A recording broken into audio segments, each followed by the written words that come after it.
देखो हमारे घर में कोई ग्रह वरह तो दशा गड़बड़ तो नहीं चल रही है, कोई ग्रह हमारे घर में परेशान तो नहीं कर रहा है। तो बहन जी आप गायत्री मंत्र का जप करो, आपको कोई ग्रह नक्षत्र परेशान करने वाला नहीं है। क्यों?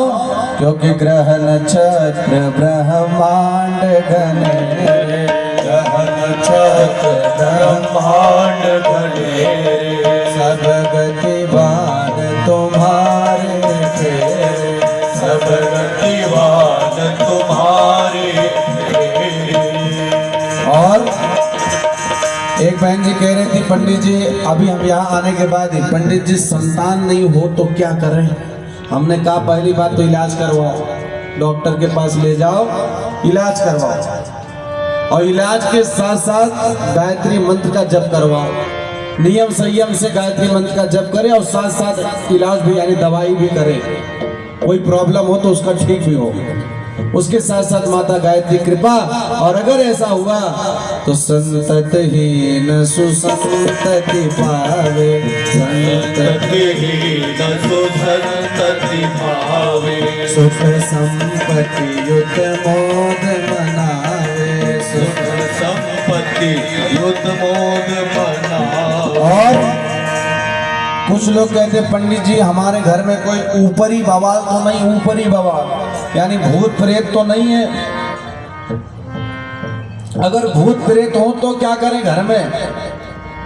भूत प्रेत अगर घर में है माता जी, अगर आपको ऐसा लगता है, अनुभव होता है तो गायत्री मंत्र का जप स्टार्ट कर दो। जिस घर में गायत्री मंत्र का जप होता है उस घर में कोई प्रेत बाधा नहीं आ सकती। क्यों? भूत पिशाच सब भय खावे, भूत पिशाच सब भय खावे, यम के दूत निकट नहीं आवे, यम के दूत निकट नहीं और आवे। आजकल मैंने देखा है भाई साहब, बड़े बड़े दिग्गज कथावाचकों के पास में एक व्यक्ति खड़ा होता है बीच में से, पंडित जी बाबा जी, बोले हाँ जी, बोले जरा ये बताओ गायत्री मंत्र का अधिकार स्त्रियों को है कि नहीं है? क्या स्त्रियां भी गायत्री मंत्र का जप कर सकती हैं? तो बाबा जी कहेंगे नो, नहीं। क्यों? क्योंकि स्त्रियों को वेदों का अधिकार नहीं है। अब बताओ, स्त्रियों को वेदों का अधिकार नहीं है, इसलिए स्त्रियां गायत्री मंत्र का जप नहीं कर सकती। और अगर स्त्रियां गायत्री मंत्र का जप करेंगे तो इनके साथ अनिष्ट हो जाएगा, इनका पति मर जाएगा। ये भ्रांति फैला रखी। बड़े बड़े कथावाचकों को मैंने देखा है, वहां कोई न कोई प्रश्न लेकर के पहुंचा। लेकिन भाइयों बहनों, स्त्रियों को वेदों का अधिकार था, है और आगे रहेगा। स्त्रियों को गायत्री मंत्र का था और है और आगे रहेगा। उदाहरण आपको बताता हूं। आपने गार्गी का नाम सुना होगा, गार्गी का नाम, माता गार्गी का नाम। माता गार्गी ने सीता माता से शास्त्रार्थ किया था और गार्गी जो थी परम विदुषी महिला थी, जिनको ये अधिकार था कि वो वेद की ऋचाएं बनाती थी, वेद की ऋचाएं लिखती थी वो। और आपने कथा सुनी होगी मंडन मिश्र की पत्नी भारती की। भारती ने आद्य गुरु शंकराचार्य से शास्त्रार्थ किया था।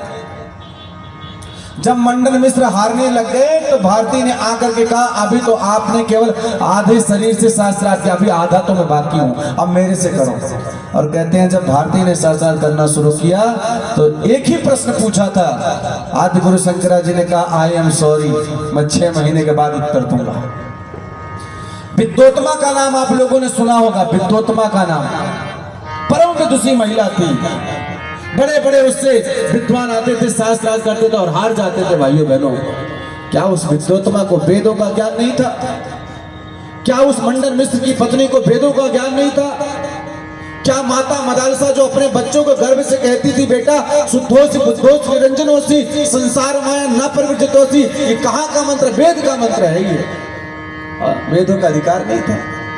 गार्गी हो, अपाला हो, घोषा हो, मैत्रेयी हो, मंडन मिश्र की पत्नी हो, अरुंधति हो, अनसुईया हो, इनको वेदों का अधिकार नहीं था। भाई बहनों, ये तो ऋषिकाएं थी जिन्होंने वेद की ऋचाओं को लिखा, और उन बहनों को आप कहते हैं, माताओं कहते हैं वेदों का अधिकार नहीं। भाइयों बहनों, बहनों को वेदों का अधिकार था, लेकिन जब अंधकार युग आया, ये कालांतर में जो अंधकार युग आया, तो पुरुष प्रधान समाज ने हमारी बहनों पर अत्याचार किया और भाइयों बहनों उनकी जनेऊ छीन ली गई। उसको आज देखते हैं ना, मर्द लोग जो जेंट्स लोग होते हैं वो डबल जनेऊ पहनते हैं। क्यों पहनते हैं? इसलिए पहनते हैं क्योंकि उन्होंने बहनों का जो है जनेऊ खुद धारण कर लिया। और उसकी कहानी बहुत लंबी है, उसमें हम आपको नहीं जाएंगे। लेकिन जो कहते हैं गायत्री मंत्र का जप करने से हमारी बहनों का अनिष्ट होगा, तो मैं आपको प्रत्यक्ष उदाहरण देता हूं। जिन्होंने गुरु जी की किताबें पढ़ी होंगी, परम पूज्य गुरुदेव ने जब गायत्री को सिद्ध किया तो लौट करके आ करके गुरुदेव ने सबसे पहले गायत्री मंत्र की दीक्षा अगर किसी को दी तो परम वंदनीय माता जी को दिया था। सबसे पहले गुरुदेव ने माता जी को गायत्री मंत्र की दीक्षा दी और कहा आप गायत्री मंत्र का जप करो, कोई अनिष्ट होने वाला नहीं है। और भाइयों बहनों, माता जी गायत्री मंत्र का जप करती, गुरु जी का कोई अनिष्ट हुआ क्या? माता जी को कोई अनिष्ट हुआ क्या? नहीं हुआ। हमारे महाराज जी जो बैठे हैं, ये राजो महाराज, आपकी पत्नी गायत्री मंत्र का जप करती कि नहीं करती? और देख लीजिए प्रत्यक्ष रूप से वही बैठे हैं जिनको अपन देख रहे हैं। कोई भूत नहीं है, ये भूत दिख रहे हैं क्या? नहीं भाई साहब, ये भी इंसान है, सशरीर बैठे हैं। इनकी पत्नी गायत्री मंत्र का जप करती लेकिन जिंदा बैठे हुए हैं। और ये देखो बगल में साहब हट्टे कट्टे चौड़े, इनकी पत्नी गायत्री मंत्र का जप करती है, ये भी जिंदा है। और जिस दिन हमारी शादी हुई ना, हम भी अपनी पत्नी से कहेंगे तुम भी गायत्री मंत्र का जप करो, अगर तुम्हारे गायत्री मंत्र का जप करने से मेरा मोक्ष होना होगा तो मैं तुरंत तैयार हूँ। ये वीडियो ऐसा। अरे भाइयों बहनों, ऐसा नहीं है। अगर ऐसा होता ना तो हमारी बहनें पति को हरदम धमकी देती, हमेशा धमकी देगी। तुम 9 लाख का हार मंगाते हो कि नहीं? क्यों नहीं मंगाओगे तो मैं गायत्री मंत्र जप दूंगी। अगर आपने अमुक काम नहीं किया तो मैं गायत्री मंत्र जप दूंगी। और इधर मैं जपी, उधर तो निपटे पति करके मारा कुछ भी करता लाता कि भाई इसी के ऊपर हमारे प्राण निर्भर है। ऐसा नहीं है माताओं बहनों। गायत्री चालीसा पढ़ना, उसमें लिखा है जो सधवा सुमिरे चित लाए, जो सधवा सुमिरे चित लाए, अछत सुहाग सदा सुखदाए, अछत सुहाग सदा सुखदाए। और कुंवारी बहनें गायत्री मंत्र का जप करेंगी तो क्या मिलेगा?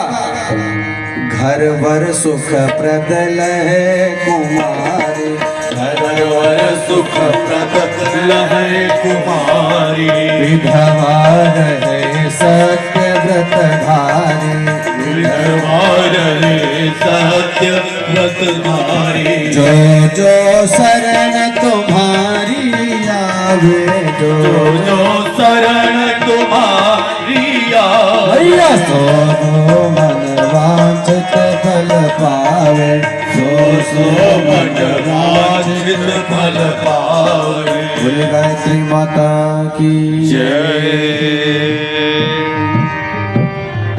ये सब लाभ तो हम छोटे छोटे गिनाए, बहुत थोड़े थोड़े। बाकी अथर्ववेद का जो मंत्र है आप लोग रोज स्तुति करते हैं, ओम स्तुता मया वृदा वेद माता प्रचोदयन्तम् पावमानी द्विजानाम आयुः प्राणम प्रजाम पशुम कीर्तिम द्रविड़म।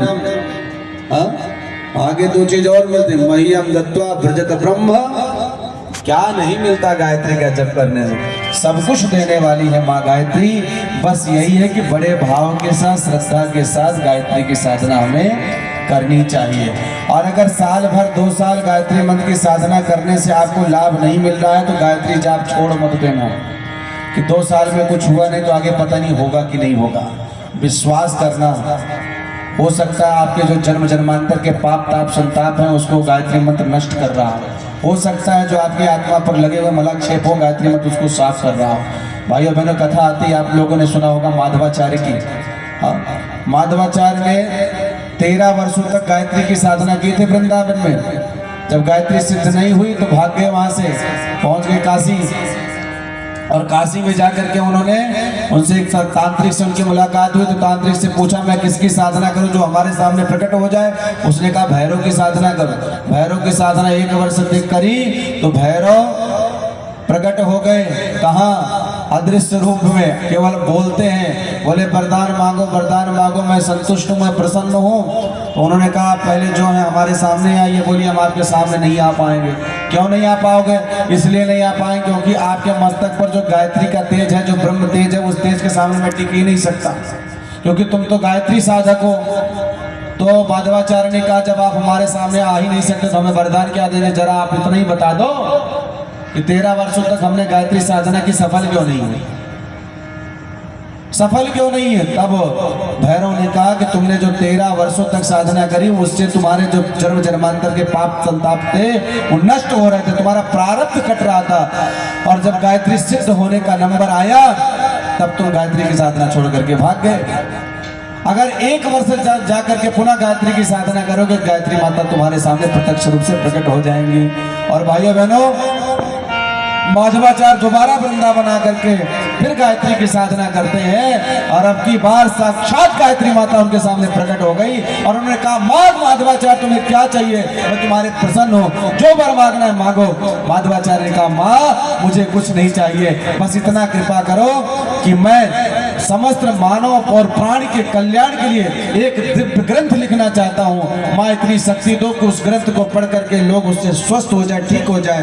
तो वो ग्रंथ जो है माँ पिता की कृपा, गायत्री की कृपा से माधवाचार्य ने माधव निदान नामक आयुर्वेद का ग्रंथ लिखा, जिससे जो है आज उससे इलाज होता है। तो भाइयों बहनों, अगर आप गायत्री मंत्र का जप करते हैं तो हम चाहते तुरंत लाभ मिले, तुरंत नहीं, थोड़ा इंतजार करो, इंतजार करो, इंतजार करो। जब वो समय आएगा तो आप उसका लाभ आपको जरूर मिलेगा। ठीक है, तो ये है गायत्री मंत्र की महिमा।